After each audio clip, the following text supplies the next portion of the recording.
Good afternoon and welcome to Feed Yourself Well. We're doing part 2 of our brunch series. We got a 3-part series for brunch, and today's recipe is going to be quiche. Quiche is one of those delicious breakfast staples or brunch staples that you want to have on your menu when you're doing a brunch, and it all starts with a really good base. So if you got a simple base recipe, you can take it any direction that you want to. So for our base, we're going to start with just 4 whole eggs right in the bowl.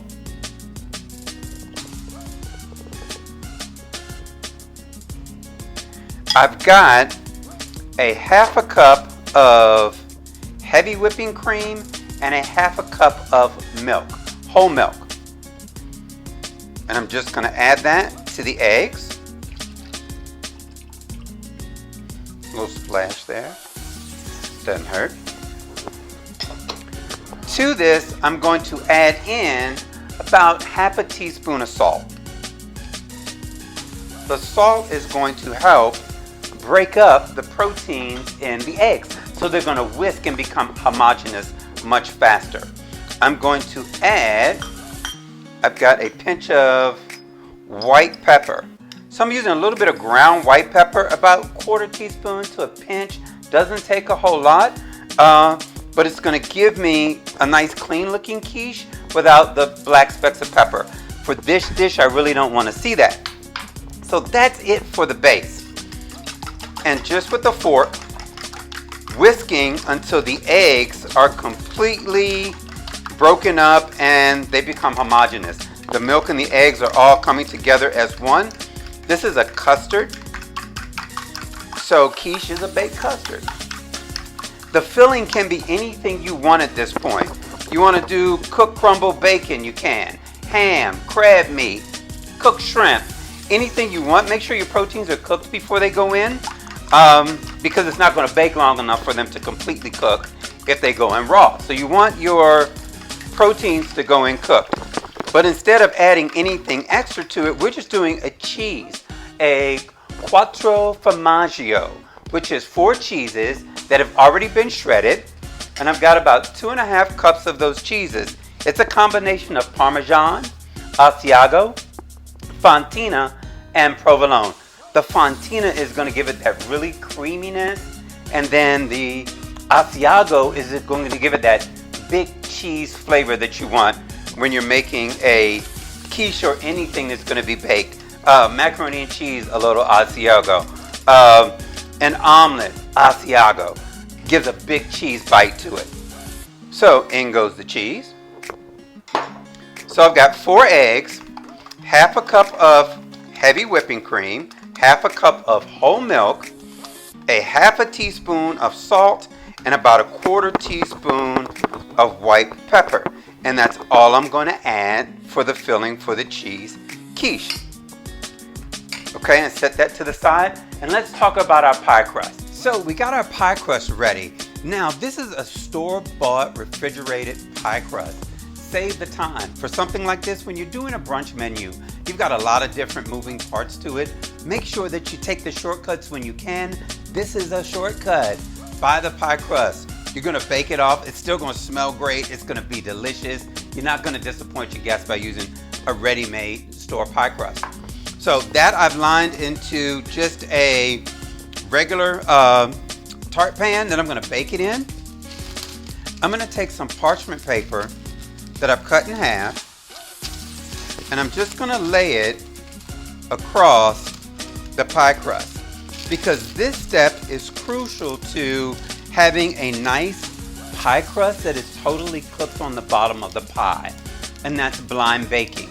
So I've got this lined with just some parchment paper, and I'm going to add some brown rice that I use for blind baking. Why? It weights down the pie crust as if it had filling in it, right? So I've got just parchment paper, brown rice, and I'm going to bake this for about 10 minutes in a 350-degree oven. The rice is going to stop it from rising or shrinking. So that's why you want to line the parchment paper to keep the pie crust completely set to the edge until it gets set. Once that's done, we'll take it out the oven let it cool for a few minutes. While that's happening, we're gonna go ahead and do our Caesar salad dressing for our smoked salmon Caesar salad. So I'm gonna get this in the oven and be right back. So we're gonna build a homemade Caesar dressing. And it's gonna start with some simple ingredients. I've got 2 cloves of garlic and 2 anchovy fillets that I'm going to put in a mortar and pestle. To that, I'm going to add about another ½ teaspoon of salt. That's going to help the anchovy and garlic form a paste. So I want to grind this up just until I've got a nice paste of anchovy and garlic blended together. It just takes a minute just to work it down until you get everything nice and pulverized with the mortar and pestle. Great tool I have. This is one of my favorite kitchen tools because it comes in handy when you need it. And it's perfect for crushing spices, making pesto sauce. If you want to make a really nice pesto, you can use this to really force and infuse the basil and garlic all together into a nice blend. So I've got my anchovies and garlic mashed up and ready for the next step. I'm just going to take a larger stainless steel bowl and I'm just going to scrape out all of that anchovy and garlic paste into the bowl. Now, to that, I'm going to add, as with most salad dressings, Caesar dressing is one of those things that they always talk about. Well, it has raw eggs and yada yada, or you got to use pasteurized eggs. We're going to shorten that step by using mayonnaise. It has eggs, oil, everything we need to build a salad dressing. I've got about a cup of mayonnaise here and a tablespoon of Dijon mustard. The Dijon mustard is going to serve as an emulsifier as well and help keep everything together. So right into my bowl, that goes. Scrape everything out. Mayonnaise and Dijon mustard. So if you use Dijon mustard in a previous recipe, there you go, another use for it. I like to repeat ingredients because when you buy them, you gotta use them. So we've got that together. Now for extra measure, I'm gonna add about a tablespoon of Worcestershire sauce right in. Let me get these out the way. Whisk it together. I've got the juice of 1 lemon that's setting aside. I'm going to add that right in. So that's going to bring some flavor to our dressing as well. And just by whisking it together, it's looking good. Now for this one, instead of white pepper, I'm going to add ground black pepper. So about ½ a teaspoon of ground black pepper right in. And I've got some fresh grated Parmesan cheese. So I'm going to do about ½ a cup. And we'll save some of this to garnish the salad once we're done. So this was about a whole cup, and I'm just going to use about half of it in the dressing. Give it a whisk to combine.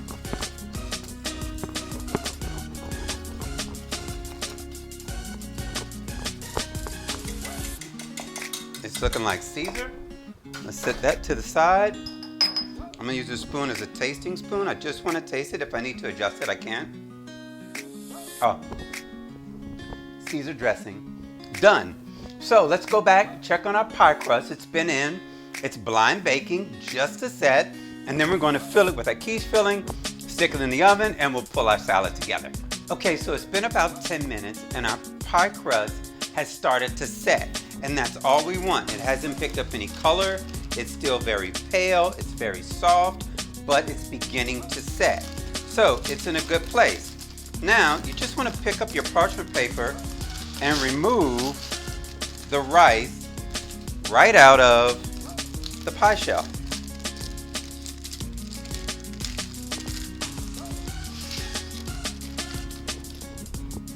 And we'll go grab our filling. This is going right back in the oven. I'm just going to pull that together. And right in goes our quiche filling. The Quattro Formaggio. Again, it's a blend of 4 cheeses, Asiago, Parmesan, Fontina, and last one was Asiago, Parmesan, Fontina, and Provolone. Okay, so we got them. Good to go. This is going to bake in a 350-degree oven for 45 minutes. It's going to take that long. What you're going to look for is solid golden brown crust around the edges, and it's going to rise up. It's going to have a crown on it. You may often see a few cracks in the side of the crown. That's fine. All that steam has come off and the custard will set. Once you take it out of the oven, it's going to deflate a little bit, so it's going to drop down some, because that's just the process. As the steam dissipates, it's going to relax and settle in. So you're going to have a nice quiche. It's going to be a little level to what your baking dish should be. So nice crown coming out. It's going to reduce as it sits and cools. And it needs to cool to set before you cut it. Once you cut it, you want a nice clean slice. So just like a pie, if you cut it hot, it's going to have an opportunity to possibly fall apart, crumble, or something like that. So let it rest. Resting for about 30 to 45 minutes right out of the oven is a good thing. And do it on a rack so you can get air circulating on the top and on the bottom of the quiche. So this is going in the oven, and we'll come back and do our salad. So our Caesar salad is ready. We took a head of romaine lettuce. All the outer leaves are out, and we just want to use the center portion, usually what's called the heart of romaine. So you can peel the big leaves off on the outside and just go for the tender inner leaves, are a lot tastier, and they seem to be a little more flavor to the party than some of the outer leaves can be bitter sometimes. So we've got a large dice on one head of romaine lettuce. To this, we're going to add hot smoked sockeye salmon. So this is sockeye salmon that's been hot smoked versus cold smoked. I like hot smoked salmon in this recipe because it's a little drier, it flakes nicer, and it tosses really well with the salad, and it just picks up that dressing great without getting lost or mushing out. The salmon holds up, and I just took it out of the package and flaked it apart. It's been seasoned with lemon and black pepper, so just a nice sprinkle of that over. I'm use about, it's a little more than half a cup, probably 2/3 of a cup of flaked smoked salmon. I've got some homemade croutons that have been seasoned with just olive oil, a little herbes de Provence, and some of my favorite Cajun seasoning. Actually, it's Creole seasoning, sorry about that. Creole seasoning gone in. So, we've got romaine lettuce, smoked salmon, and croutons, and now we're going to ladle a nice dollop or 2 of the Caesar dressing. Let's make it 3 because we really want to coat everything in there. And just with some tongs, give it a few good turns. You want to make sure everything is well coated. The salmon is going to mix through.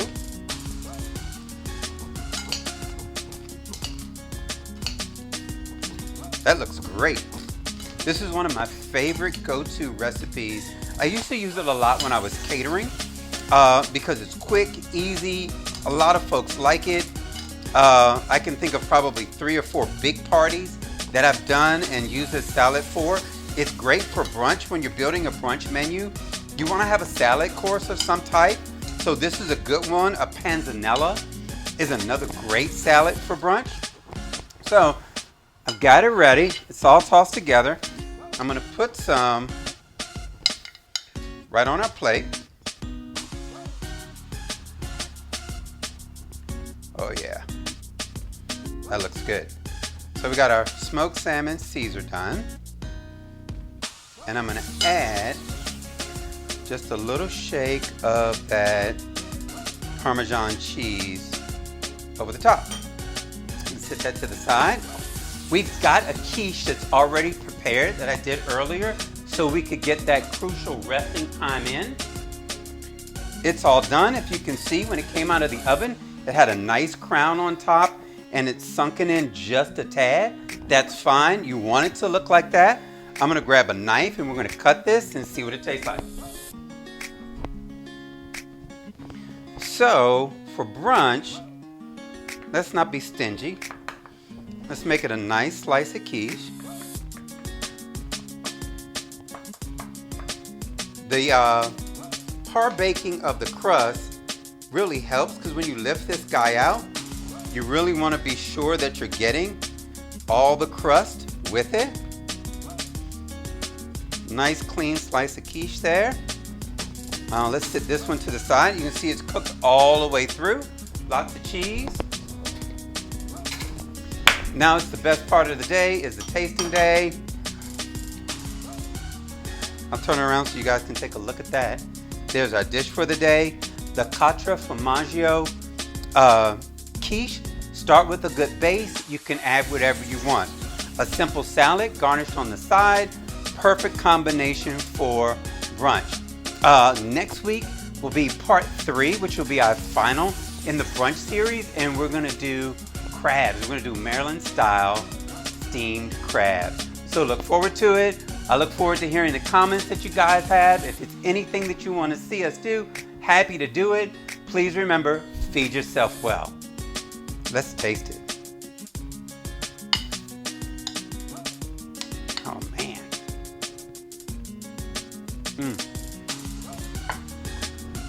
Bon appetit. Feed yourself well.